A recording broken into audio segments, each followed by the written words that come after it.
very critical way, because I've been very much involved in the Mungiki issue. I remember in 1997, when I was practicing law in UK, the issue of Mungiki became very apparent, which informed us to find out what we were going to do with that brutal regime of President Moi, when he wanted to castrate all young Kikuyu males of the ages of 13 and 19. When he circled them and killed many of them, and many of them were thrown in Karura Forest, many of them were thrown in Ngong Forest. In addition to that, and you'll allow me to speak because I have a very strong history with the Mungiki issue as somebody who led the UN to come into this country. At the same time, Moi was vilifying the young Kikuyu male. He also vilified the Kikuyu women, female, young kids. So I called Koigi, who is still alive and who can verify this story. I invited him to come to London with the young Kikuyu males that had come in running away for asylum, and at that particular time, they had been denied asylum. So we had to lobby Kenneth Baker, who was the Prime Minister at that particular time.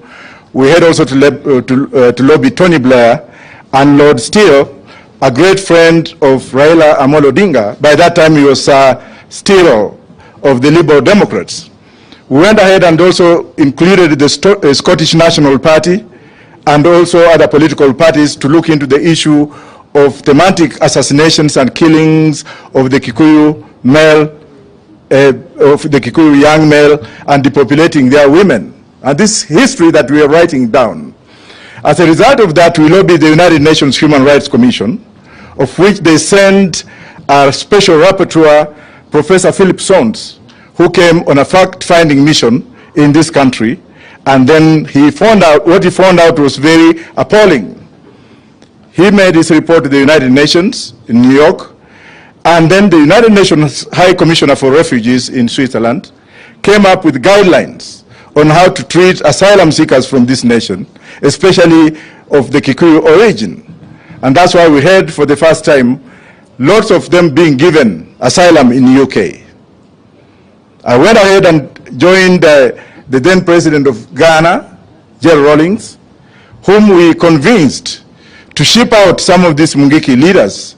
As a result of that, many of them were shipped to Mozambique, one of them being Ndunge Wariungi, who was shipped out with a Portuguese passport. You can find that out from him. And because of thematic and systematic killings, our lives were put in danger, save for James Orengo and Mheshimiwa Raila Odinga, who is sitting here, who came in London, made many trips in London to console with us with those particular families that they had lost their siblings. I hold the former president accountable for the thematic elimination of the Kikuyu community, something that Gachagua is now repeating. And let me assure you that we are appealing to the British government not on cameras. I am appealing to the British government not on cameras, but we know what you are going to do.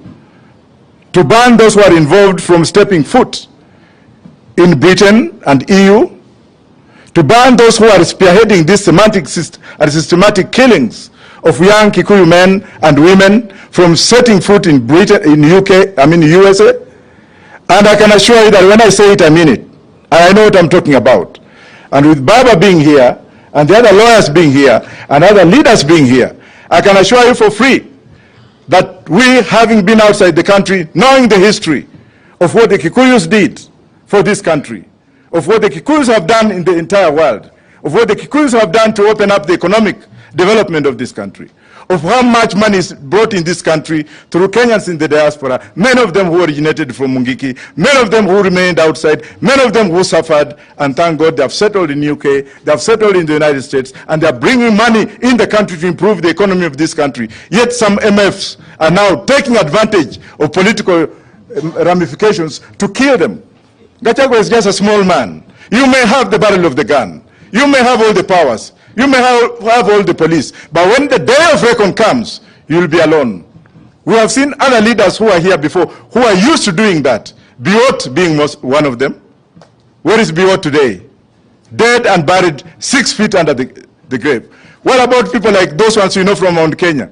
When you take power and power corrupts you and you start eliminating people, you start